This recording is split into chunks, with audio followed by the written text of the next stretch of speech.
The wine glasses clinked together with a crystalline sound that seemed to hang in the air of the dimly lit restaurant.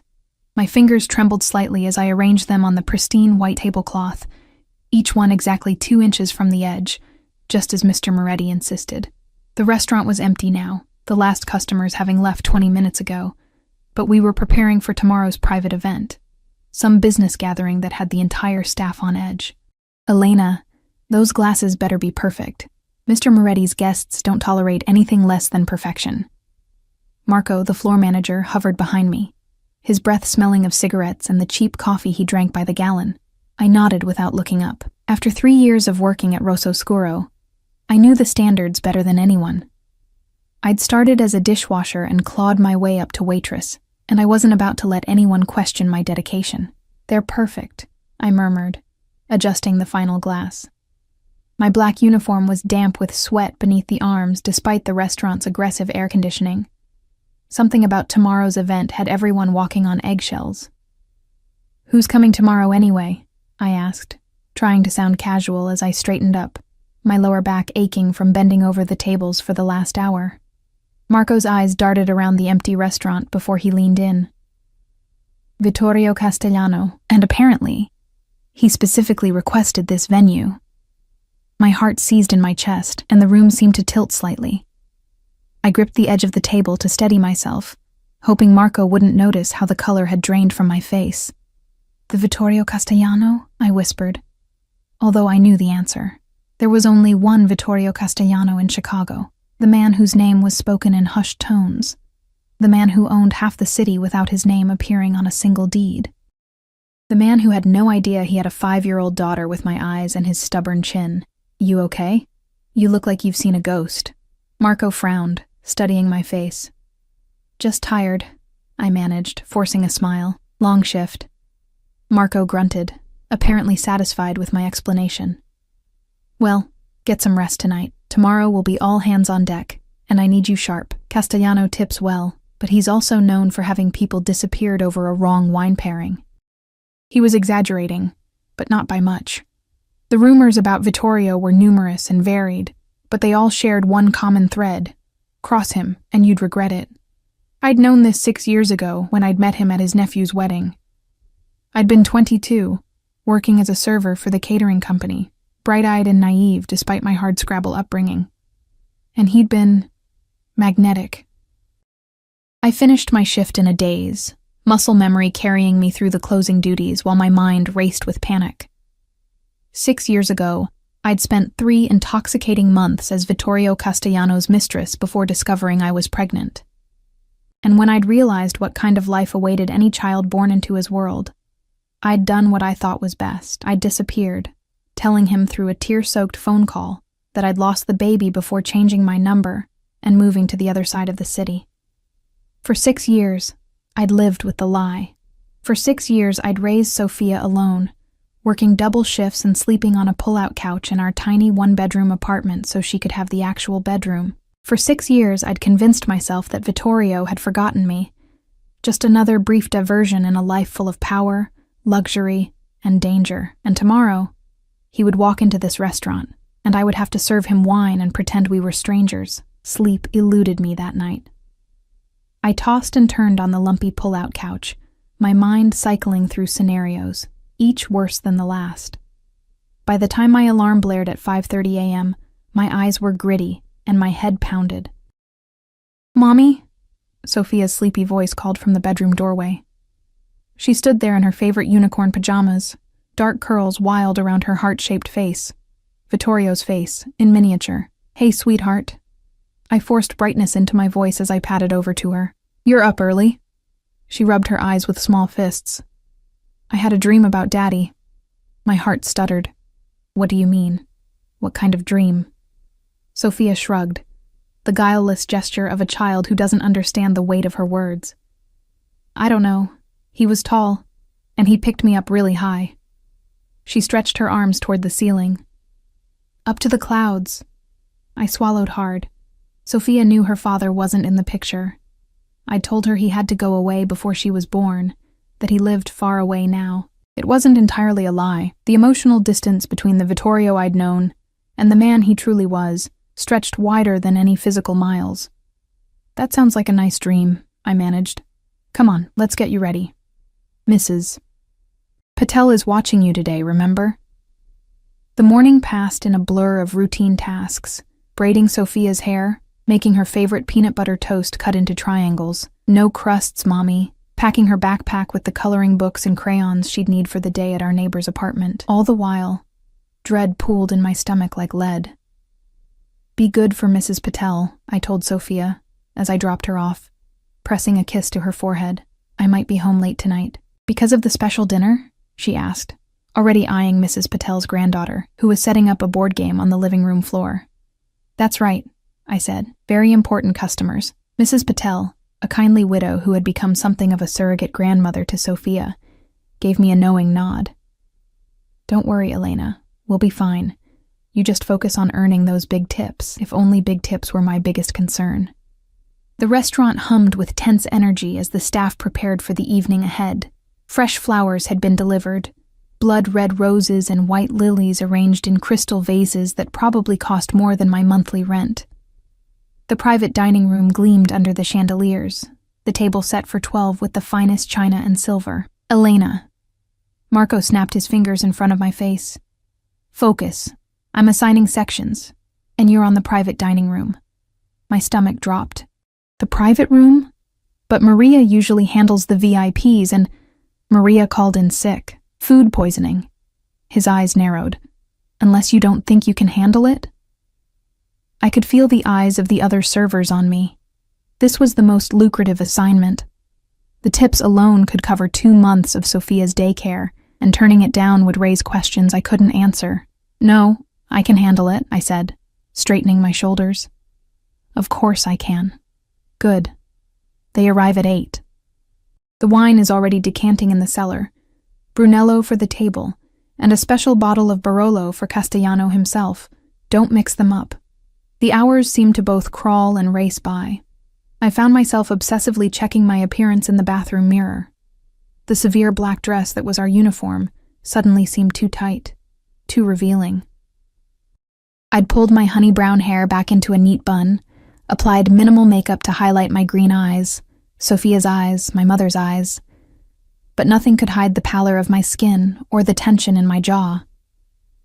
At 7:45, I took my position in the private dining room, hands clasped behind my back, trying to control my breathing as I listened to the muted sounds of the first arrivals in the main restaurant.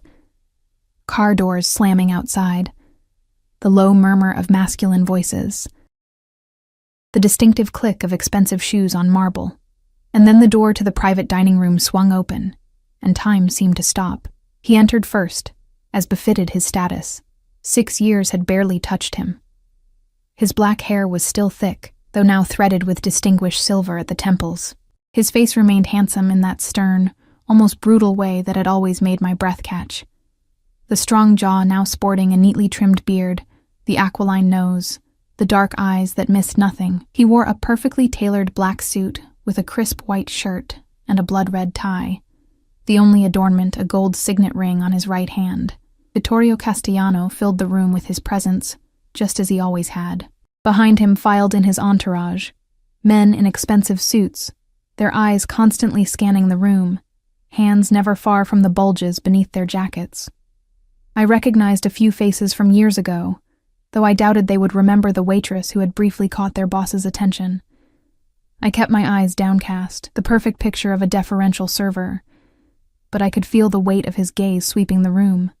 For one terrible moment, I thought he might recognize me immediately, but he moved to the head of the table without pause, his men arranging themselves in what was clearly a predetermined order of importance. "Good evening, gentlemen," I said, my voice remarkably steady despite the thundering of my heart. "Welcome to Rosso Scuro. May I bring you the wine while you settle in?" There was a murmur of assent, but I didn't dare look directly at Vittorio. Instead, I moved to the sideboard where the wine awaited, my hand surprisingly steady as I poured the rich red liquid into the waiting glasses. As I began to circle the table, placing each glass with precision, I could feel Vittorio's attention sharpening. I saved his for last, setting down the special Barolo with my eyes fixed on the tablecloth. "Thank you," he said, his voice a deep rumble that sent electricity down my spine. The same voice that had once whispered passionate promises in my ear. The same voice that had argued with me over baby names in another lifetime. Not knowing the conversation was purely hypothetical on my part. I made the mistake of looking up, and our eyes met. For a heartbeat, there was nothing. No recognition. Just the polite dismissal of a powerful man acknowledging a servant. Then his eyes narrowed infinitesimally, his head tilting slightly as he studied my face. I watched the subtle shift of expressions, confusion, disbelief, and then something darker, more dangerous. "Do I know you?" he asked, his voice cutting through the conversations around the table, silencing them instantly. My throat closed up. My carefully rehearsed denial died on my lips as his gaze intensified, stripping away the years, the carefully constructed walls, the lies. "Elena?" he said, and the single word dropped into the silence like a stone into a still pond. The wineglass slipped from my suddenly nerveless fingers, shattering against the hardwood floor in a spray of crimson liquid that splashed across my shoes and the hem of my dress. The crash seemed to echo in the frozen silence of the room, and in that moment, as Vittorio Castellano rose slowly to his feet, his dark eyes never leaving mine, I knew with absolute certainty that my carefully constructed life was about to shatter just as completely as that glass. "Everyone out," Vittorio said, his voice deceptively soft. The command rippled through the room like an electric current. Chairs scraped against the floor as his men stood without question or protest. Within seconds, they had filed out of the room, closing the door behind them with a gentle click that somehow sounded as final as a prison gate slamming shut. I remained frozen, red wine seeping into my shoes, the shards of broken glass glittering at my feet like tiny daggers. My gaze darted to the door, a futile instinct, as two of his largest men now undoubtedly stood guard outside. 6 years, Vittorio said, circling the table with measured steps, his movements fluid and controlled like those of a predator. 6 years without a word. And here you are, serving wine in my favorite restaurant. He stopped a few feet away from me. "How long have you worked here, Elena?" The way he said my name, half caress, half accusation, made my skin prickle. 3 years, I whispered, hating the tremor in my voice. 3 years, he repeated, his Italian accent thickening slightly as it always did when he was angry. "And in all that time, you never thought to mention that you were alive and well in my city, that you had simply disappeared?" I forced myself to meet his gaze, though it felt like staring into the heart of a storm. "It wasn't your city when I started working here. This area was Gallo territory then." A muscle twitched in his jaw, the only sign that my words had hit their mark. The territorial expansion of Castellano interests into this part of Chicago had been recent. And, according to neighborhood gossip, bloody. "You always were observant," he murmured, his eyes never leaving mine as he reached into his jacket pocket. I flinched instinctively, a reaction that made his expression darken. He withdrew not a weapon, but a cell phone. "Clean this mess up," he said into it before sliding it back into his pocket. "We need to talk, but not here." "I'm working," I protested weakly. "I can't just leave in the middle of my shift." His laugh was short and humorless. "I think your employer will understand. After all, I now own this restaurant." My blood ran cold. "Since when?" "Since about—" He checked his watch, an elegant timepiece that probably cost more than my annual salary. 4 hours ago. The paperwork was finalized this afternoon.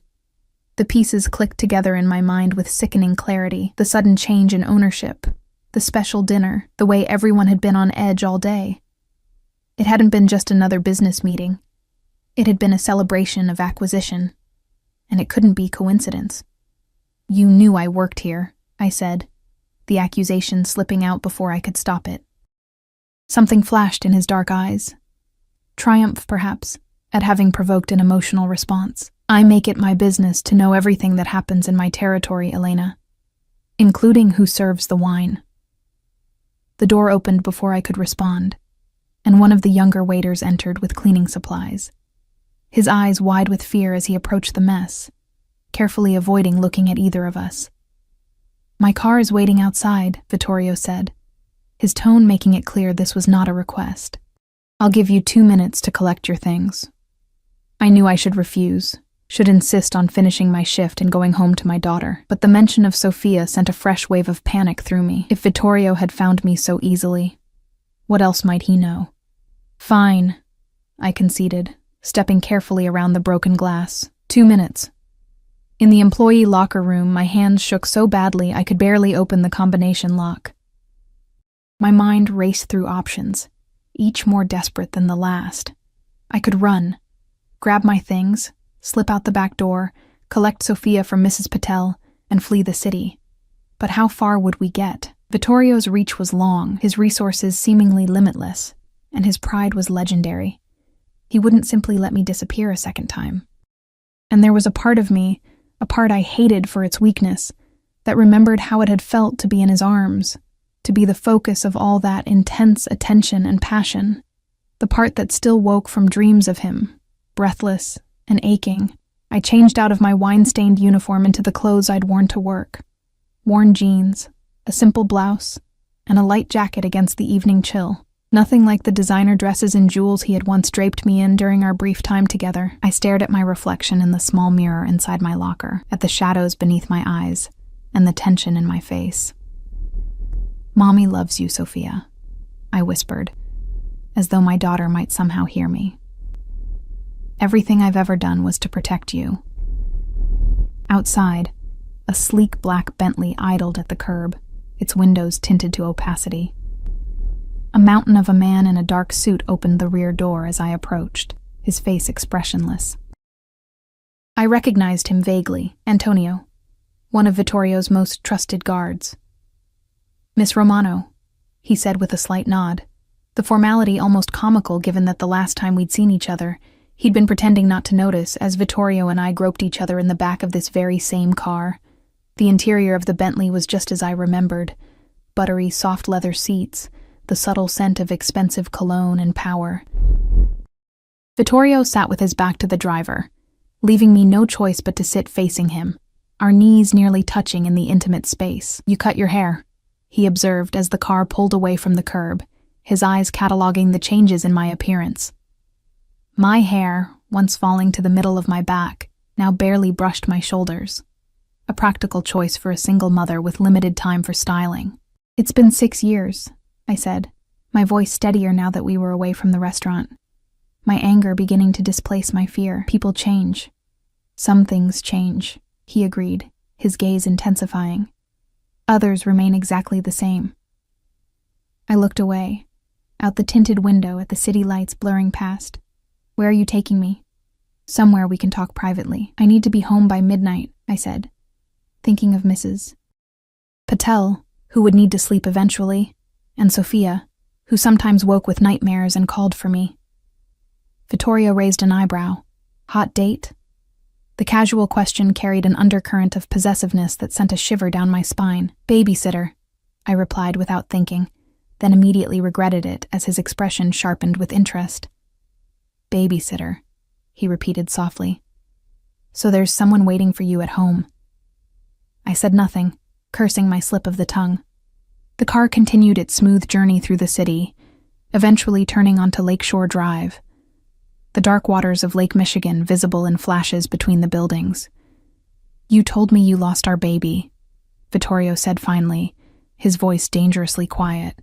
"You called me, crying so hard I could barely understand you, saying there had been complications, that the baby was gone, and then you disappeared."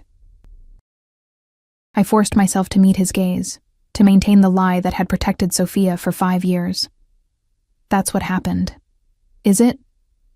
His hand shot out suddenly, fingers wrapping around my wrist with gentle but inescapable pressure. "Your pulse is racing, Elena. It always did that when you lied to me. Like that time you claimed to have lost the necklace I gave you, when you'd actually pawned it to pay your mother's medical bills." I tried to pull away, but his grip tightened. "That was different." "Was it?" His thumb stroked the delicate skin on the inside of my wrist, a casual intimacy that made my breath hitch despite myself. "You've always been resourceful, Elena. It's one of the things I admired about you. Your determination to survive, to take care of your own. The car slowed, turning into the circular drive of a towering high-rise overlooking the lake. Vittorio's penthouse, where I had spent those 3 whirlwind months living in luxury while telling my friends and family I'd taken a job as a live-in housekeeper for a wealthy family. "We're here," he said unnecessarily, releasing my wrist as the car came to a stop. "My home hasn't changed much since you last saw it. Though perhaps you'll notice I finally bought that art piece you were so fond of, the one with the storm over the ocean." The casual reference to a conversation from 6 years ago, a passing comment I'd made while we lay tangled in his sheets, unnerved me more than any threat could have. He hadn't just remembered me, he had thought of me, perhaps even missed me. The lobby of the building gleamed with marble and gold, the uniformed doorman nodding deferentially as we passed. The private elevator required a key card, which Vittorio produced from his wallet, the doors closing silently behind us. As we ascended, I felt the weight of his gaze on my profile. "You're still beautiful," he said quietly. "More so, perhaps. Motherhood suits you." My head snapped toward him, eyes wide with alarm, and he smiled. A predator's smile that didn't reach his eyes. "Did you think I wouldn't investigate? Once I saw you tonight, confirmed it was really you?" He shook his head slowly. "Elena Romano, age 28. Single mother to Sofia Romano, age 5. He paused deliberately. "Born 7 months after you disappeared from my life." The elevator doors opened directly into the penthouse foyer, but I remained frozen, unable to step forward, unable to breathe. "You do the math," he continued, placing a hand at the small of my back to guide me into the apartment. "Even accounting for premature birth, the timing is significant." The penthouse was just as opulent as I remembered. Floor-to-ceiling windows, showcasing the glittering Chicago skyline and the dark expanse of the lake beyond. Minimalist furniture in leather and chrome, a kitchen that would make professional chefs weep with envy. But now, instead of feeling like a fairy tale, it felt like a gilded cage. "I have nothing to say to you," I managed, moving away from his touch to put the kitchen island between us. "No?" Vittorio removed his suit jacket, draping it over a bar stool with practiced ease. "Not even an explanation for why you let me believe our child was dead?" "You don't know that Sophia is yours," I countered, though the denial sounded hollow even to my own ears. "Don't I?" He moved to a sideboard, pouring 2 fingers of amber liquid into a crystal tumbler. "Would you like me to list the evidence? The timing of her birth? The fact that you've never filed for child support or listed a father on her birth certificate? The fact that she has my mother's eyes? Yes, I've seen photographs, Elena. Did you think I wouldn't be thorough?" Fear clawed at my throat. "You've been watching her?" "Protecting her," he corrected, taking a slow sip of his drink. "From a distance. Once I confirmed she existed, did you think I would leave my own flesh and blood vulnerable? Unguarded? Living in that unsafe neighborhood in a building with faulty wiring and inadequate security? We've managed just fine without your protection or your money," I said, anger flaring. "I've kept her safe, healthy, and happy for 5 years. I've worked 2 jobs sometimes to make sure she never went without what she needed. I did that, not you, because you chose to," he said, his voice hardening. "You chose to struggle, to deny her the birthright and security that was hers by blood. You chose to lie to me, to her, to everyone." He set down his glass with controlled precision. "Tell me why, Elena. What could I have possibly done to make you believe that I would be so terrible a father that my child would be better off without me?" The raw hurt beneath the anger in his voice caught me off guard. In all our time together, Vittorio had rarely shown vulnerability, had always maintained the cool control that had helped him rise to the top of Chicago's underworld. But now there was something almost pleading in his dark eyes, a question that demanded an honest answer. "It wasn't about you," I said finally, the fight draining out of me. "Not exactly. It was about your world, Vittorio. The danger, the violence, the enemies around every corner. The day I found out I was pregnant, there was an attempt on your cousin's life, remember? A car bomb that killed an innocent bystander instead. I wrapped my arms around myself, the memory still vivid after all these years. I watched you organize the retaliation, Saw the coldness in your eyes when you ordered that man's death, and I thought, is this the world I want for my child? To grow up surrounded by bodyguards and bulletproof glass, never knowing normal, never being safe. So you decided that poverty and fatherlessness were better alternatives? He asked, his voice dangerously soft. I decided that normal and alive were better than privileged and at risk, I countered. And I'm not sorry for that choice, even if I'm sorry for the pain it caused you. Vittorio moved suddenly, closing the distance between us with a speed that made me back up until I hit the wall. He placed his hands on either side of my head, caging me in without touching me, his face inches from mine. Do you know what it did to me? He asked, his voice a rough whisper. Believing I had lost a child I never even got to see? Believing you were grieving alone somewhere because you wouldn't answer my calls? I had men searching for you for months, Elena. I thought you might harm yourself in your grief. The genuine anguish in his eyes made my chest ache. This was the side of Vittorio few ever saw. The man beneath the mafia boss, the heart beneath the calculated exterior. I'm sorry, I whispered, and meant it. I thought I was doing the right thing, and now? He asked, his gaze dropping to my lips for a fraction of a second. Now that I know the truth, now that I know my daughter exists, what do you think is the right thing, Elena? Before I could answer, my phone rang in my pocket, the specialized ringtone I'd set for Mrs. Patel's calls. Panic flooded me anew. She would only call at this hour if something was wrong with Sophia. I need to take this, I said urgently, ducking under Vittorio's arm to create space between us. His expression darkened, but he stepped back, watching with narrowed eyes as I fumbled for my phone. Mrs. Patel, is everything okay? I asked, trying to keep the alarm from my voice. Elena, I'm so sorry to call so late, came her worried voice. Sophia woke up with a fever. She's asking for you, poor thing. I've given her some children's Tylenol, but I think she needs her mama. I'll be right there, I promised, already moving toward the door. 20 minutes tops. I ended the call to find Vittorio already shrugging back into his suit jacket. What's wrong? He demanded. Sophia's sick. She has a fever. I need to get home now. I headed for the elevator, not caring if he followed or not. Antonio will drive us, he said, pulling out his phone. I whirled to face him. Us? No, you're not coming with me. His expression hardened into something implacable. My daughter is ill. I'm coming with you, Elena. This isn't a negotiation. The elevator doors opened, and he gestured for me to enter first. As they closed behind us, sealing us in the small space together, the reality of my situation crashed over me like a tidal wave. After 6 years of secrets and careful planning, it had taken less than 6 hours for my carefully constructed world to unravel completely. And now, Vittorio Castellano was about to meet his daughter for the first time, and there was nothing I could do to stop him. The Bentley cut through the night with quiet urgency, Antonio navigating the city streets with practiced efficiency. Beside me in the back seat, Vittorio was a study in controlled tension, his fingers drumming a rhythmless pattern against his knee. What neighborhood is this? He asked as we turned onto my street, lined with aging apartment buildings and small businesses with security grates over their windows. The contrast between this world and the gleaming penthouse we'd just left couldn't have been starker. Pilsen, I answered, watching his face as he took in the graffiti-tagged walls and the group of young men huddled on a corner, their eyes tracking our expensive car with obvious interest. His jaw tightened. This is where you're raising our daughter?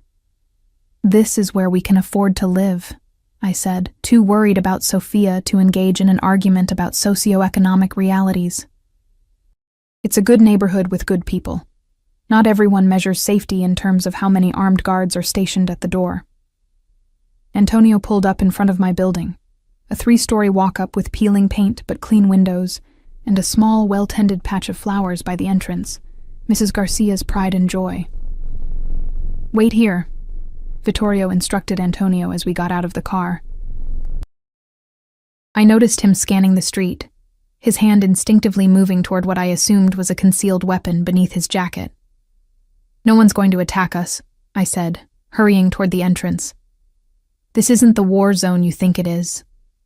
The security door had a broken lock, again, which drew a disapproving look from Vittorio as we entered the small lobby with its row of dented mailboxes.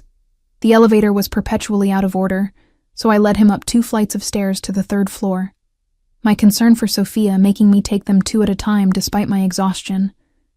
Mrs. Patel opened her door before I could knock, her gray hair pulled back in a loose bun, her face creased with concern. "Elena, thank goodness. She's been asking for you." Her words died as she registered Vittorio's imposing presence behind me. Her eyes widened in alarm. "It's okay," I assured her quickly. "This is an old friend. He drove me home when he heard Sophia was sick." Mrs. Patel's sharp eyes darted between us, picking up far more than I was comfortable with. "I see," she said in a tone that made it clear she absolutely did see, perhaps more than I wanted her to. "She's in the living room. I made her a pallet on the couch so she could watch cartoons." I slipped past her into the apartment, acutely aware of Vittorio following close behind. Mrs. Patel's place was similar to mine. Small, modestly furnished, but clean and homey, filled with the scent of spices and the colorful throws and pillows she loved to collect. And there, curled up under a bright purple blanket on the couch, was Sophia. Her dark curls were damp with sweat, her cheeks flushed with fever, her small body looking unusually fragile. "Mommy," she called, her voice hoarse but relieved as she caught sight of me. She reached out with both arms, a gesture she'd been making since infancy. I rushed to her, gathering her warm little body against mine, pressing my lips to her forehead to gauge her temperature. "Hey, baby girl. Mommy's here now. How do you feel?" "My throat hurts," she complained, burying her face against my neck, "and I'm hot and cold at the same time." "Mrs. Patel gave you medicine?" I asked, stroking her damp curls. She nodded against my shoulder, "The yucky kind that tastes like fake cherries." "That's the kind that works best," I said with a smile, falling into our usual banter despite the tension thrumming through my body. I was acutely aware of Vittorio standing a few feet away, taking in every detail of this first encounter with his daughter. "Who's that man?" Sophia whispered, finally noticing him. Her green eyes, so like mine, but with the intensity that was purely Vittorio's, studied him with the unfiltered curiosity of childhood. I froze, my mind racing for an explanation that wouldn't be a complete lie, but also wouldn't reveal too much. Before I could formulate a response, Vittorio stepped forward, his movements deliberately gentle, his expression softening in a way I hadn't seen since our time together years ago. "My name is Vittorio," he said, his voice warmer than I'd heard it all evening. "I'm an old friend of your mother's. When I heard you weren't feeling well, I wanted to make sure you got home safely." Sophia regarded him with the solemnity of a child assessing an unfamiliar adult. "You talk funny," she decided after a moment. A surprised laugh escaped him, a genuine sound of amusement I had almost forgotten he was capable of. "I grew up in Italy," he explained. "That's why I have an accent." "Like in Lady and the Tramp?" Sophia asked, referencing her favorite movie of the moment, "with the spaghetti?" "Exactly like that," he agreed. And I could see him cataloging every detail of her face, every inflection in her voice, searching for himself in her, finding pieces of us both. "We should get you home and into bed," I said, gathering Sophia and her blanket into my arms. She was getting too big to carry easily, but I needed the comfort of holding her close as much as she needed the security of my arms around her. Mrs. Patel appeared with Sophia's backpack. I packed her things. The fever started about an hour ago. I think it's just a summer cold, but you might want to call the doctor in the morning if it hasn't broken. "Thank you for watching her," I said, shifting Sophia's weight to accept the backpack. "Allow me," Vittorio said, taking the bag and then, with a questioning look at me, holding out his arms for Sophia. "You look exhausted, Elena." I hesitated, every maternal instinct screaming against handing my sick child to a man who, despite being her biological father, was essentially a stranger to her. But my arms were already aching, and Sophia was looking at him with more curiosity than fear. "Is it okay if Vittorio carries you, sweetheart?" I asked her, leaving the decision in her hands. She considered this for a moment, then nodded. "But I want my blanket." "Of course, Principessa," Vittorio said softly, using the Italian endearment as he carefully took her from my arms, ensuring the purple blanket remained wrapped securely around her. The sight of my daughter cradled against the chest of her father for the first time sent a rush of conflicting emotions through me. Tenderness, fear, regret, and something deeper I couldn't name. We thanked Mrs. Patel again and made our way back to the stairwell. Sophia, who normally chattered incessantly, was quiet, her head resting against Vittorio's shoulder, her eyes heavy with fatigue and fever. He carried her with surprising gentleness, his large hand supporting her back, his steps measured and smooth to avoid jostling her. My apartment was across the hall, and down 2 doors from Mrs. Patel's. I fumbled with my keys, acutely aware of how shabby our home would appear to someone like Vittorio. When I finally got the door open, I hesitated on the threshold, suddenly reluctant to let him into this most private space, the sanctuary where Sophia and I had built our life together, free from his influence and the dangers of his world. But Sophia was already half asleep in his arms, and her needs had to come first. "It's not much," I said preemptively as I flipped on the lights, revealing our small living room with its worn but clean furniture. The pull-out couch where I slept still opened into a bed, my textbooks from the community college nursing program stacked neatly on the coffee table. If Vittorio was judging our modest living conditions, he didn't show it. His attention remained focused on Sophia. "Where's her room?" he asked quietly. "This way." I led him through the short hallway to the only bedroom, which I had decorated as cheerfully as our budget allowed. The walls were a soft yellow, with decals of butterflies and flowers I'd found on clearance. The twin bed had a colorful quilt made by my grandmother, and a collection of stuffed animals occupied a shelf above it. A small bookcase overflowed with library books and yard sale finds, evidence of Sophia's voracious appetite for stories. Vittorio laid her gently on the bed, his movements careful as he tucked the covers around her.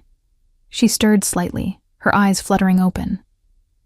"Will you be here tomorrow?" she asked him sleepily. The question hung in the air between us, loaded with implications neither of us was ready to address. Vittorio looked to me, and for the first time since our reunion, I saw uncertainty in his expression. "Get some rest now," he said to Sophia, smoothly dodging the question. "Feel better, Principessa." Her eyes had already closed again, her breathing deepening as the combination of medicine and exhaustion pulled her toward sleep. We retreated from the room, leaving the door ajar so I could hear if she called out in the night. In the living room, the air between us was charged with unspoken words. Vittorio stood by the window, looking out at the city lights, his profile sharp against the darkness beyond. "She has your smile," he said finally, still gazing outward, "and your kindness. But she has my mother's eyes, my chin." He turned to face me. "She's perfect, Elena." "Yes," I agreed softly. "She is. And you've kept her from me for 5 years. The tenderness in his voice hardened, the hurt and anger resurfacing now that we were alone. I sank onto the edge of the pull-out couch, suddenly too exhausted to stand. I did what I thought was right. I still believe it was right. Based on what? A mistaken belief about who I am? What I would do as a father? He moved closer, looming over me. "You had no right to make that decision alone." "I had every right," I countered, keeping my voice low to avoid waking Sophia. "I'm her mother. My job is to protect her, even if that means protecting her from her own father's world." "And what about now?" he asked, crouching down to my level, his face inches from mine. "Now that I know about her, now that I've seen her, held her in my arms, do you think I will simply walk away? Allow you to continue struggling to provide what I could give her with a snap of my fingers?" I met his gaze steadily, despite the tears threatening to spill over. "What I think is that you need to leave now. It's late, I'm exhausted, and my daughter is sick. Whatever happens next, we can figure it out tomorrow." For a moment, I thought he might refuse, might insist on staying, on continuing this confrontation until he got what he wanted. It was his way in business, relentless pressure until his opponent conceded defeat. But instead, he nodded once and straightened. "Tomorrow then. I'll send a doctor in the morning to check on Sophia. And we'll talk, really talk, about how we move forward from here." It wasn't a request, and I was too tired to argue. I followed him to the door, watching as he pulled out his phone to summon Antonio. At the threshold, he paused, turning back to me with an expression I couldn't quite read. "She asked if I would be here tomorrow." "What should I have said, Elena?" The honest question caught me off guard. I don't know, I admitted. I haven't figured out how to explain any of this to her yet. Then we'll figure it out together, he said, with the same calm certainty he brought to all his endeavors. Because I'm not disappearing from her life, Elena. Or from yours. As the door closed behind him, I leaned against it, closing my eyes against the inevitable storm I knew was coming. For 6 years, I had protected my daughter by keeping her father at a distance. Now that distance had collapsed in a single evening, and I had no idea what tomorrow would bring. But as I checked on Sophia one more time, brushing a kiss against her fever-warm forehead, I knew with absolute certainty that nothing would ever be the same again. Block 4. True to his word, Vittorio sent a doctor the next morning. Not just any doctor, but a pediatric specialist who arrived at our door at precisely 8 o'clock, carrying a black medical bag that looked more expensive than all of my furniture combined. Dr. Abernathy was a kind-faced woman in her 50s who treated Sophia with gentle efficiency, diagnosing her with a simple throat infection and prescribing antibiotics, which she had already brought with her. Mr. Castellano insisted I bring everything you might need, she explained with a knowing smile as she handed me the medication and detailed instructions. He was quite concerned. The fact that Vittorio had found a top pediatrician willing to make house calls at dawn on a Saturday spoke volumes about his influence and his determination to be involved in Sophia's life. After the doctor left, I gave Sophia her first dose of antibiotics and settled her on the couch with her favorite cartoon and a popsicle for her sore throat. She was already feeling better, her fever reduced to a low-grade warmth, her energy returning in small bursts. "Is Vittorio coming back today?" she asked, carefully licking her cherry popsicle to avoid drips. The question I'd been dreading. "Would you like him too?" I countered, buying time. She nodded, curls bouncing. "He's nice, and he talks funny. And he called me principessa." Her attempt at the Italian word made me smile despite my anxiety. "Principessa," I corrected gently. "It means princess." "I know," she said with the casual confidence of childhood. "He told me that in my dream. He said I was his little principessa." I froze, my heart skipping a beat. "You dreamed about him last night?" "Uh-huh. He was in a castle with a big garden, and he was showing me all the flowers, and he said I could have a pony." She looked up at me with sudden hope. "Can I have a pony, Mommy? We live in an apartment, sweetheart. Where would we keep a pony?" She considered this problem with the gravity of a child faced with logistics. "In the bathtub?" I laughed, grateful for the moment of normalcy. "I don't think that would work out very well for the pony, or for us, when we needed to take a shower." My phone buzzed with a text message. Unknown number, but I knew immediately who it was. "Car downstairs in 30 minutes. Bring Sophia if she's feeling up to it. There's someone I want her to meet." No greeting, no signature, no room for refusal. Classic Vittorio. Part of me wanted to ignore the message, to establish boundaries from the start, but a larger part knew that this conversation was inevitable and postponing it would only heighten the tension. And Sophia was already asking about him. "She's better but still recovering," I texted back. "Where are we going?" The response came immediately. "My mother's house. Sunday lunch is a tradition." My breath caught. Vittorio's mother, Lucia Castellano, was a formidable woman by all accounts. During our relationship, she had been in Italy, recovering from heart surgery. I had never met her, though Vittorio had spoken of her often and with rare tenderness. The idea that he wanted to introduce Sophia to her grandmother to officially bring her into the Castellano family sent a wave of panic through me. "That's moving very fast," I wrote. "We've lost 5 years. I'm not losing another day. The car will be waiting." I sat for a long moment, staring at the message, weighing my options. I could refuse, could draw a hard line, but that would only delay the inevitable. Vittorio had found us, and he wasn't going to walk away from his daughter now that he knew she existed. If I wanted any say in how Sophia was introduced to his world, I needed to be present for it. "Sophia?" I said, turning to her with a forced smile. "How would you feel about meeting your grandmother today?" Her eyes widened. "I have a grandma, like Mrs. Patel." "Not exactly. This would be your father's mother." The words felt strange on my tongue. I had rarely spoken of Sophia's father to her, offering only the vaguest explanations when she asked. "My daddy?" she whispered, as if it were a magical word. Is Vittorio my daddy?" The direct question caught me off guard. I had underestimated her perception, her ability to make connections, or perhaps it was simply the instinctive recognition between blood relations, the same way Vittorio had immediately seen himself in her features. "Yes," I admitted, seeing no point in lying now.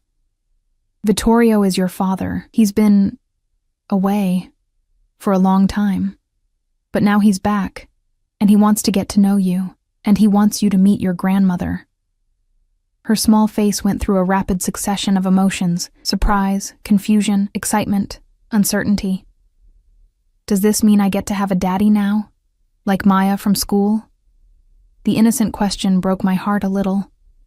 For all my efforts to give Sophia a complete and happy life, I had never been able to fill the father-shaped hole in her world, the absence she noticed when her friends talked about their daddies, when fathers appeared at school events, when family trees were drawn in class. "We're going to figure that out together," I said carefully.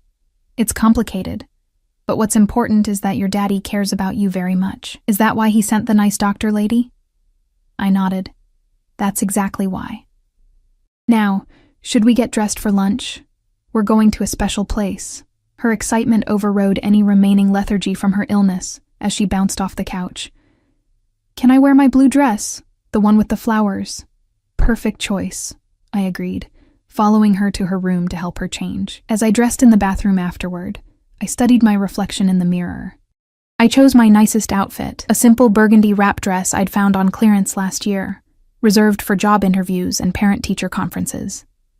It was modest and flattering, though nothing like the designer clothes Vittorio had once draped me in. I swept my hair into a neat bun, applied minimal makeup, and slipped on my only pair of decent heels. Armor, of a sort, against what was to come. Precisely 30 minutes after Vittorio's text, a sleek town car pulled up outside our building. The driver, another one of Vittorio's men whose name I couldn't remember, held the door open for us with a deferential nod. "Miss Romano, Miss Sophia." His use of my daughter's name confirmed what I already suspected. Vittorio had briefed his entire organization about her existence. Sophia, for her part, was delighted by the fancy car with its leather seats and privacy partition. "Are we rich now, Mommy?" she whispered loudly as we settled in. "No, sweetheart. This is just a special car for a special day," I explained, smoothing her dress and checking that her fever hadn't returned. She seemed perfectly healthy now, her cheeks pink with excitement rather than illness. The drive took us north, away from the city center, and into the exclusive suburbs where Chicago's elite made their homes. We finally turned into a gated community, the security guard waving us through with immediate recognition. Beyond the gate, immaculate lawns surrounded stately homes set far back from the street, each one a display of wealth and privilege. The car pulled into a circular driveway before an elegant stone mansion with ivy climbing its walls and perfectly manicured gardens extending in all directions. It looked like something from a fairy tale, exactly the kind of place where a princess might live. "Wow," Sophia breathed, her nose pressed to the window. "Is this where Grandma lives?" "Yes," I said, my mouth dry with apprehension. "And this is where your father grew up." The front door opened before we reached it, revealing Vittorio in casual clothes, dark jeans and a simple button-down shirt that somehow looked more expensive than any suit I'd ever owned. The sight of him dressed down, looking almost normal, brought back a rush of memories from our time together. Lazy Sunday mornings, rare moments of peace between his business obligations. But what caught me off guard was the genuine smile that spread across his face when he saw Sophia. It transformed him, softening the hard lines of power and control into something warm and approachable. "Buongiorno, Principessa," he said, crouching down to Sophia's level. "Are you feeling better today?" She nodded enthusiastically. "The doctor you sent gave me medicine that didn't even taste bad. And Mommy says you're my daddy, and we came to meet Grandma." His eyes flickered to mine, acknowledging the revelation, before returning to Sophia. "That's right. Your grandmother has been very excited to meet you since I told her about you last night. She's been cooking all morning, all your favorite Italian dishes." "I don't know if I like Italian food," Sophia said seriously. I like pizza and spaghetti. Vittorio laughed. Those are Italian, Piccola, and trust me, your grandmother's cooking will make you love many more Italian dishes. He straightened, his gaze meeting mine. You look beautiful, Elena, he said quietly, his eyes taking in my simple dress with an appreciation that made my cheeks warm. Before I could respond, an elegant older woman appeared in the doorway behind him. Lucia Castellano was in her late 60s, with silver-streaked black hair swept into a classic updo, wearing a simple but obviously expensive dress and a single strand of pearls. Her eyes, the same intense dark eyes she had passed to her son, immediately found Sofia. Dio mio, she breathed, one hand rising to her heart. È proprio come nelle foto. È bellissima. Vittorio stepped aside, making room for his mother to approach. She moved with the dignity of a queen, but her hands trembled slightly as she reached for Sofia. Hello, little one, she said, her Italian accent thicker than Vittorio's. I am your nonna Lucia. I have waited a very long time to meet you. Sofia, suddenly shy, pressed against my leg.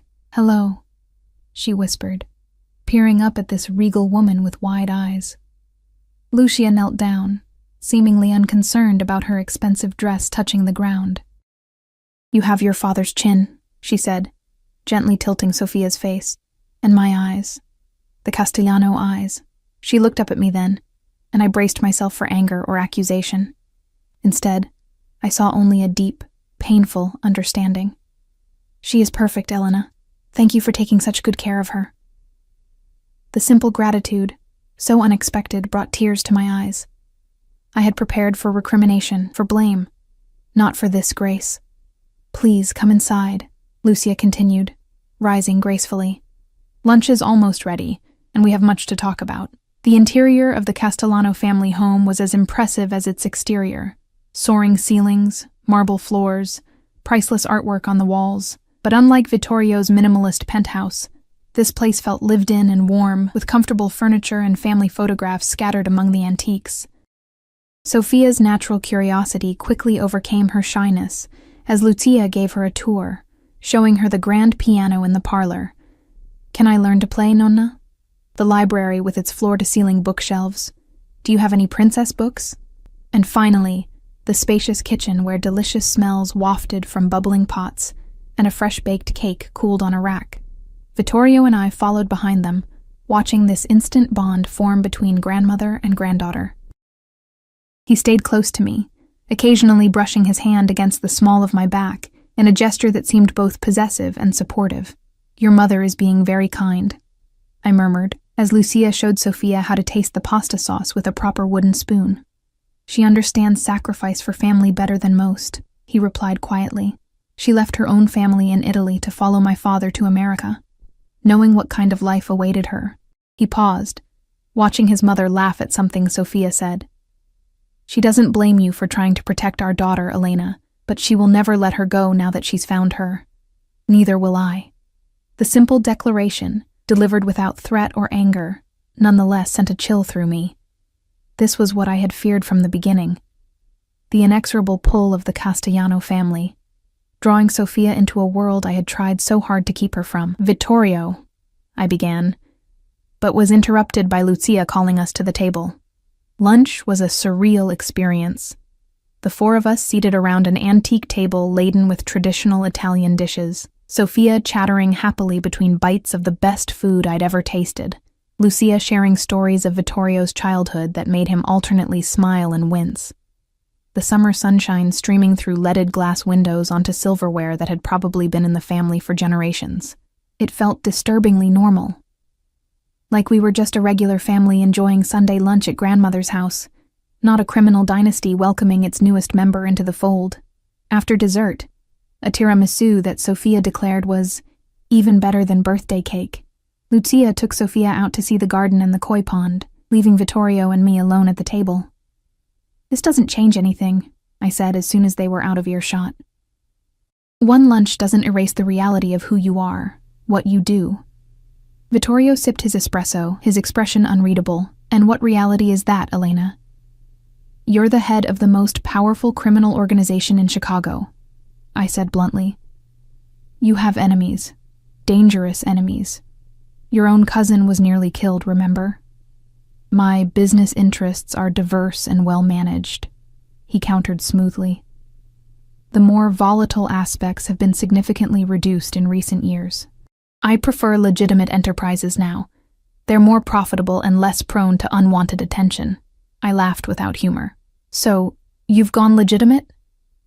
Should we expect a press release about the Castellano family's reform? Don't be naive. The world isn't divided into good and evil as neatly as you'd like to believe. He set down his cup with precision.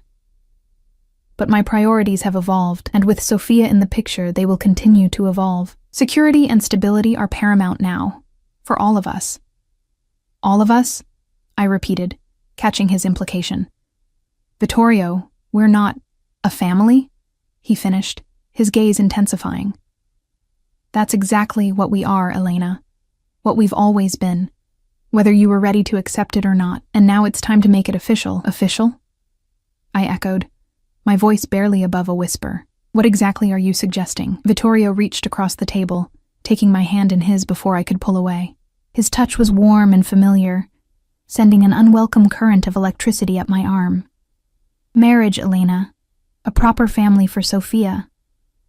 The life we should have had 6 years ago, if you hadn't run. I withdrew my hand as if burned. You can't be serious. I've never been more serious about anything in my life. His expression was resolute, not a hint of doubt in those dark eyes. Sophia deserves to grow up with both her parents. She deserves the Castellano name and all the privileges and protections that come with it. And what about what I deserve? I challenged, keeping my voice low despite the rising anger. Do I deserve to be married to a man whose business associates carry guns to dinner meetings, whose enemies might target his family, whose idea of resolving conflict involves... I stopped myself, aware that I was treading into dangerous territory. Involves what, Elena? He asked softly, dangerously. Say what you're thinking. I met his gaze directly. Violence, control, manipulation. The very things I wanted to protect our daughter from. Rather than anger, a look of profound sadness crossed his features. Is that truly who you think I am? After everything we shared, I think it's a part of who you are, I said honestly. A part I chose to walk away from once. And a part I'm still not sure I can accept. Through the window, I could see Lucia and Sophia in the garden, my daughter's delighted laughter carrying faintly as she chased a butterfly between rose bushes. The sight twisted my heart. Her innocent joy contrasted sharply with the weight of the conversation taking place inside. Look at her, Vittorio said, following my gaze. Look how happy she is. This is her birthright, Elena, this family, this legacy. Would you deny her that out of fear? Or pride? It's not pride, I protested. It's caution. Practical concern for her safety and well-being. I can protect her better than anyone else in this world, he said with absolute conviction. My resources, my connections. Nothing would ever touch her. And what about her soul, Vittorio? Her understanding of right and wrong. How do I explain to her what Daddy does for a living when she's old enough to understand? He leaned forward, his expression intense. By the time she's old enough to ask those questions, the Castellano Empire will be entirely legitimate. I've been working toward that goal for years. Moving investments into legal businesses, distancing myself from the old ways, for the future, for a family I hope to have someday. His voice softened. I never stopped thinking about you, Elena. About the child I thought we'd lost. The sincerity in his words shook me. It was one thing to imagine Vittorio as the cold, calculating crime boss, driven solely by power and control. It was another to see him as he was now, a father determined to do right by his child, a man still carrying the torch for what we'd once shared. I need time, I said finally. This is all happening so fast. Yesterday you didn't know Sophia existed. Today, you're proposing marriage and a complete upheaval of our lives. I can't make that decision in an afternoon. He nodded slowly, accepting this small concession. Time. I can give you that. But not distance, not anymore. I want to be part of Sophia's life, daily, not just on weekends or holidays. I've missed 5 years. I won't miss another day. What exactly are you proposing then? Joint custody, to start. He reached into his pocket and withdrew a small velvet box, placing it on the table between us. This is yours, regardless of your answer. Consider it a promise that I'm serious about my intentions. I stared at the box, afraid to open it, afraid of what it represented. Open it, he urged gently. With trembling fingers, I lifted the lid. Inside was not a ring, as I'd feared, but a key. A modern electronic fob attached to an elegant silver keychain. What is this? The key to your new home, he said simply. A townhouse in Lincoln Park, 3 bedrooms, a small garden, excellent security, and in the district with the best elementary school in Chicago. It's already in your name. I snapped the box shut. I can't accept this. It's too much. It's not a gift, Elena. It's what Sophia deserves, a safe, comfortable home in a good neighborhood. What you both deserve after years of struggle. His eyes held mine, unflinching. You can continue working if that's what you want.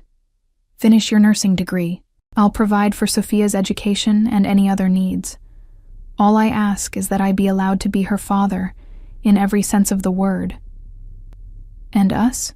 I asked quietly. What do you expect from me? His gaze softened, a hint of the passion we once shared flickering in his eyes. Time. The chance to remind you of what we had, what we could have again. Before I could respond, the garden door opened, and Sophia burst in, cheeks flushed with excitement, a small bouquet of flowers clutched in her hand.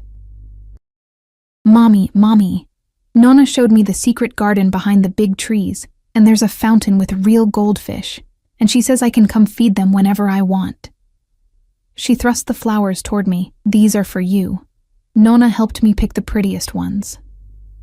I accepted the bouquet, a lump forming in my throat at her innocent happiness. They're beautiful, sweetheart. Did you thank Nonna? Of course she did, Lucia said, following Sophia into the room. Her shrewd eyes took in the small velvet box on the table, the tension between Vittorio and me. Such lovely manners, a true Castellano. The casual claim on my daughter sent a jolt of possessiveness through me, but I forced a smile. Thank you for showing her the garden. It's beautiful.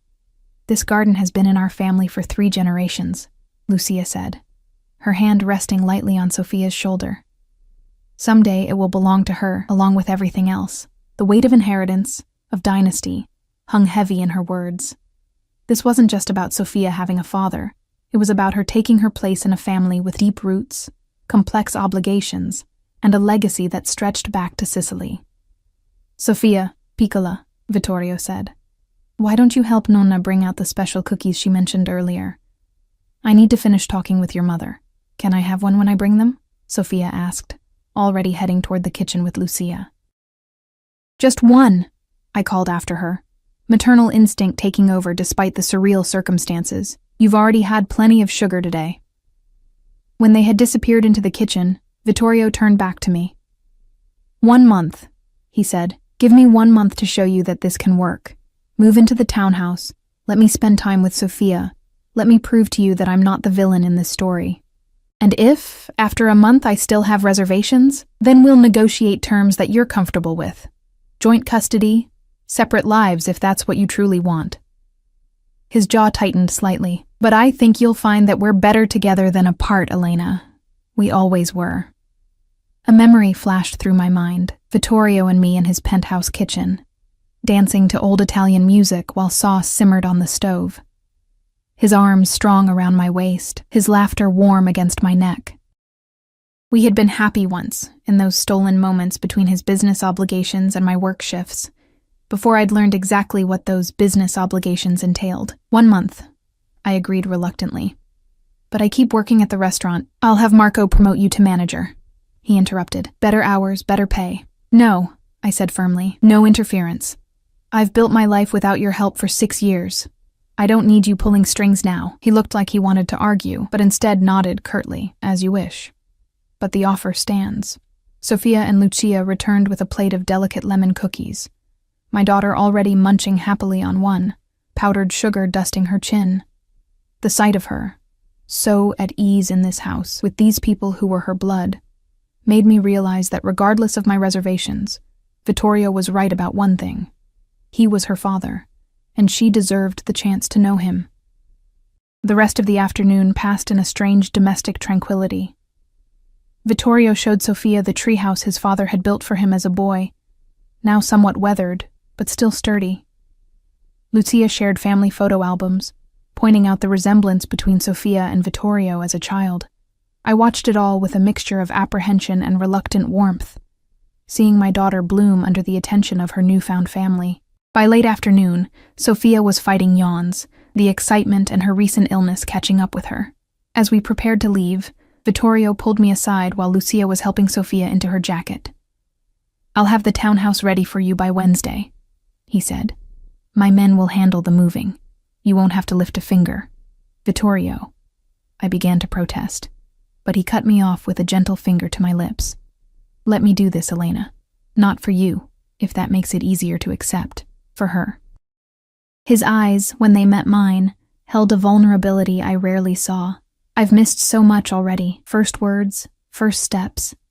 I can never get those moments back, but I can make sure that every moment from now on is the best it can be. The raw emotion in his voice disarmed me. This wasn't the calculated maneuvering of a crime boss. This was the pain of a father who had lost years with his child. "Okay," I conceded softly, "but I pack our personal things myself." "Some things aren't just about efficiency." His lips curved in a slight smile. "As you wish." He hesitated, then added, "Will you tell her that I'm taking her to a new home?" I nodded. "Tonight. She should have time to get used to the idea." That night, after tucking an exhausted Sofia into bed, I sat on the edge of her mattress, brushing curls from her forehead. "Did you have fun today?" I asked softly. She mumbled sleepily. "Nonna is nice, and Daddy knows lots of good stories." The word slipped so naturally from her lips, as if she'd been saying it all her life. Perhaps, in a way, she had been waiting to say it, saving it for the man who would finally claim it. "Sofia, sweetheart, how would you feel about moving to a new house? A bigger one, with your own big bedroom, and maybe a garden like Nonna's, but smaller?" Her eyes flew open, suddenly alert. "Really? Can I paint my room purple?" I laughed softly. "I think that could be arranged." "Will Daddy live with us too?" she asked, the innocent question landing like a weight on my chest. "No, honey. Daddy has his own home, but he'll visit us often, and we'll visit him and Nonna. We're going to figure things out as we go." She seemed to accept this answer, her eyelids growing heavy again. "I'm glad Daddy found us," she murmured, as she drifted toward sleep. I always wished for him when I blew out my birthday candles. Long after she had fallen asleep, I sat in the dimly lit kitchen, the key to the townhouse on the table before me. My entire adult life had been defined by independence, by the determination to make my own way, without relying on anyone else. Even before Sofia, after my mother's death had left me alone at 19, I had prided myself on my self-sufficiency. Accepting Vittorio's help felt like surrendering that independence, like admitting that all my efforts had been insufficient. And yet, looking around our tiny apartment with its leaking faucet and temperamental heating, I couldn't deny that Sofia deserved better than what my waitress salary could provide. A text message lit up my phone screen. "Just checking that you both got home safely." Sofia was tired. The simple concern in Vittorio's message touched something deep inside me. For all his power and wealth, for all the danger that surrounded him, he was still the man who had once held me through the night when I received news of my mother's cancer spreading, who had memorized how I took my coffee and made it for me each morning during those 3 precious months we'd shared. "We're home," I replied after a moment. "She's already asleep. Thank you for today." She was happy. His response came quickly. "Sweet dreams, Elena, to both my girls." I put the phone down, a complicated mixture of emotions swirling through me. 1 month to decide our future. 1 month to determine whether Vittorio Castellano had truly changed, whether I could trust him with not just Sofia's safety, but her moral compass, her understanding of the world. 1 month to see if the feelings that had never quite died could grow into something sustainable, something real, or if they were merely echoes of a past best left behind. The townhouse was everything Vittorio had promised and more. Sunlight streamed through tall windows, highlighting hardwood floors and crown molding. The kitchen gleamed with high-end appliances and marble countertops. Sophia's room had been painted a soft lavender, not quite the purple she'd requested, but close enough to delight her, and furnished with a canopy bed that made her squeal with joy when she saw it. "It's a princess bed," she exclaimed, running from one corner of the spacious room to another, examining the built-in bookshelves already stocked with children's classics, the window seat overlooking the small private garden, the walk-in closet larger than our entire bathroom in the old apartment. My bedroom was equally luxurious, with a king-sized bed and an ensuite bathroom featuring a soaking tub I could actually stretch out in. The third bedroom had been set up as a study, with a desk, comfortable chair, and shelves filled with nursing textbooks. Vittorio's acknowledgement of my ambitions. It was perfect. Too perfect in its way, designed to showcase everything I hadn't been able to provide on my own, everything Vittorio could offer with a snap of his fingers. But as I watched Sophia spinning in delighted circles in her new room, her happiness radiating like sunlight, I allowed myself to hope that perhaps, just perhaps, we could find a middle ground. A way for Sophia to know her father, to benefit from the privileges of her heritage, without being consumed by the darker aspects of the Castellano legacy. "Do you like it?" Vittorio asked from the doorway, having given us a few hours to settle in before coming to check on us. He leaned against the frame, casual in jeans and a gray Henley, looking more like an ordinary father than a feared mafia boss. "It's beautiful," I admitted. "Thank you." "Daddy!" Sophia launched herself at him, and he caught her easily, swinging her up into his arms with practiced grace, as if he'd been doing it all her life instead of just a few days. "My room is perfect, and Mommy says we can get a fish for the study." "A fish, huh?" He raised an eyebrow at me over her head. "Just one?" "We're starting small," I said with a slight smile, working our way up. "Well, I think that's very wise," he agreed, setting Sophia down gently. "Small steps. Speaking of which, I thought perhaps we might have dinner together tonight, to celebrate your first night in your new home." The question was directed at me, his eyes searching mine for permission. This was how it had been for the past few days. Vittorio, careful to respect my boundaries while steadily increasing his presence in our lives. Lunch with Sophia, a phone call before bedtime, small gifts appearing without fanfare, a stuffed animal for her, a rare book on Italian cooking for me, remembering a casual mention I'd made years ago about wanting to learn my grandmother's recipes. "I think we'd like that," I said, surprising myself with how easily the words came. "Wouldn't we, Sophia? Can we have pizza?" she asked hopefully. Vittorio laughed, the sound rich and genuine. "How about I cook for you instead? My mother's special recipe for gnocchi. I think you'll like it even better than pizza." As he moved toward the kitchen, already rolling up his sleeves with comfortable familiarity, I felt something shift within me. Not surrender exactly, but perhaps the beginning of acceptance, the acknowledgement that sometimes strength meant allowing yourself to trust, to hope, to believe in the possibility of change. 1 month, I reminded myself. 1 month to decide if this fragile new arrangement could become something permanent, something real. 1 month to see if the man I had once loved with such intensity could truly become the father Sophia deserved. And perhaps, if I dared to hope, the partner I had always longed for him to be. As Sophia skipped after him, chattering excitedly about her new room, I found myself following, drawn by the simple domestic scene unfolding in my new kitchen. Vittorio at the counter, sleeves pushed up to reveal strong forearms, hands confident as they kneaded dough. Sophia on a stool beside him, watching with fascination, the golden afternoon light casting them both in a warm glow. For the first time in 6 years, I allowed myself to imagine a future where we were truly a family, not perfect, not without complications, but together. A future where my daughter knew her father's love, where the man I had never quite stopped loving found redemption in that love, where the lies and fear that had separated us gave way to honesty and trust. It was too soon for certainty. The road ahead would be complex, filled with negotiations and compromises. But as Vittorio looked up, catching my eye across the kitchen with a smile that still made my heart skip a beat, I felt something I hadn't expected to feel when I walked into Rosso Scuro for my shift just days ago. Hope.